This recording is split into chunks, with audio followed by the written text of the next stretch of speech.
Hello বন্ধুরা, আজকে একটা বিশাল খুশির খবর।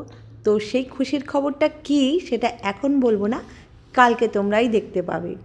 সেই খুশির জন্য আজকে সেলিব্রেশন। তো সেটাকে তো কালকে জানতে পারবে, এখন তো আমি কিছুইতেই বলবো না। তো এখন নিয়ে নিচ্ছি তন্দুরি রুটি আর চিকেন 65। তো নিয়ে গিয়ে বাড়িতে এখন জমিয়ে রাত্রের ডিনারটা হবে। তো এখনও হয়নি, তো টিকিট নিয়ে তো দাঁড়িয়ে আছি, এখানে ওয়েট করছি। খাবার হয়ে গেলেই সোজা চলে যাব। সত্যি কথা বলতে এইসব খাবার দেখলে যেন বেশি খিদে পেয়ে যায়। তো ভাবছি, আর ঠান্ডাও তো বিশাল ঠান্ডা আছে, তো খাবারটা হয়ে গেলেই একদম চলে যাব, একদম ওয়েট করব না। পেটে ছুঁচোর দৌড় লাগিয়ে দিয়েছে। আর একজনের তো খুব খিদে পেয়ে গেছে, সে বলছে খাবারটা নিয়েই তাড়াতাড়ি চলে এসো, সে আগে চলে গেছে। তো আমার খাবারটা তো হলে তবেই তো নিয়ে যাব, তো সেই জন্য আমি এখানে ওয়েট করছি। আর এই দেখো, চশমা নিয়েছি, আজকে নতুনই চশমা নিয়েছি। আগের চশমাটা কোথায় রেখে দিয়েছে খুঁজেই পাচ্ছি না কিছুতে।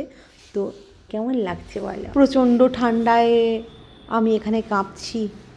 রাস্তাও দেখো ফাঁকা হয়ে গেছে। আশা করছি তোমাদের সকলের ডিনার হয়ে গেছে। তো আমার ডিনারটা এই যে করব। মনে হচ্ছে সবাই শুয়ে পড়েছে, দেখো পুরো ফাঁকা হয়ে গেছে। চলো বন্ধু, গুড নাইট, আবার কাল দেখা হবে, বাই বাই।